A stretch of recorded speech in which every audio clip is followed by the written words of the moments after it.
I remember the exact second the room changed. The candles on my cake were still flickering, everyone smiling, clapping, the camera light blinking. And then I saw my mother lean close to my father. Her lips barely moved. I couldn't hear the words. But I saw his eyes. Something cold slid behind them, like a door shutting from the inside. He turned to me and shoved, hard.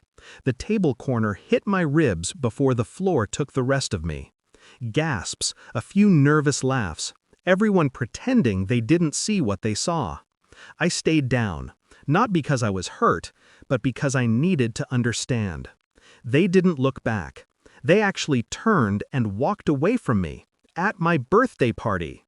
And that was when it slipped out. A chuckle. Low, slow, not planned. They froze. My father's hand, the same hand that used to tie my shoelaces, went still midair. My mother's eyes flicked over her shoulder. Their faces drained like they had heard something impossible, because they had. They heard the sound of a person who wasn't broken. Back then. We used to be a family, once, something I didn't question. When I was little, I thought love meant obedience. My father would clap his hand on my shoulder and call me kiddo. My mother would smooth my hair and say, "We're proud of you," but only when others were watching. In private, love was a currency, and I learned to earn it. When I worked hard, when I stayed quiet, when I showed no needs, they were kind. I mistook conditional affection for devotion. That's on me. The shift. Years later, the warning signs didn't start loud, they whispered. My mother's sudden secretive phone calls. My father's temper igniting like a match. Conversations that died when I entered the room. Then the financial documents. Bank accounts I didn't know existed. My name removed from things I paid for. My future systematically erased on paper, line by line. The final blow? My mother's voice through a cracked office door. "We just need him to sign everything over. Once that's done, it's finished." My father's reply, "He'll do it. He still trusts us." I didn't break. I didn't cry. I didn't confront. I listened. And I rewrote the ending. The plan. I became quiet enough to fade. They assumed silence meant surrender.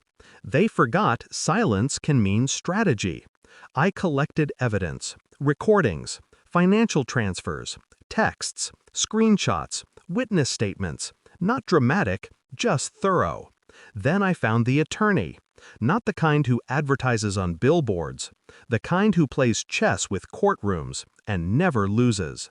We built everything slowly, carefully, legally, undeniably. Then I waited for the right moment. My birthday. The last day my name was still legally tied to theirs. They thought they were walking me to a signature. I was walking them to an autopsy. Their reputation, their finances, their carefully curated little world. I wasn't planning revenge.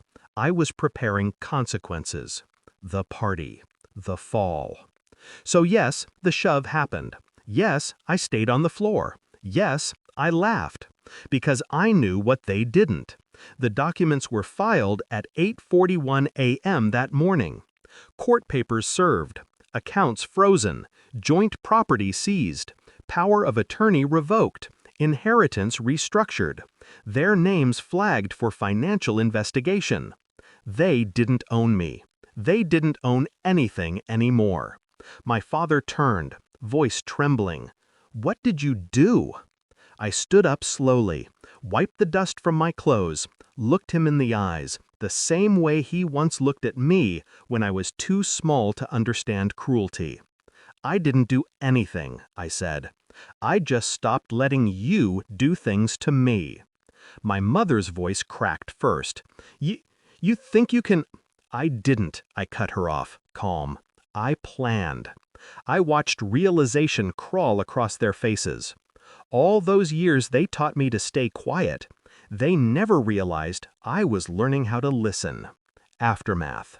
The fallout was clean, public. I didn't need theatrics. My father's business partners pulled out. My mother's social circle evaporated. Their masks slipped. People saw. And the best part? I didn't have to lift a hand. The truth did the work. Resolution. People ask if I regret it, if I miss the idea of family. No. Because I didn't lose a family that day. I lost the illusion of one. And illusions are meant to break. The day they tried to shatter me was the day I finally saw myself clearly. Not as their child, not as their puppet, but as the one thing they never expected. The one who walked away first.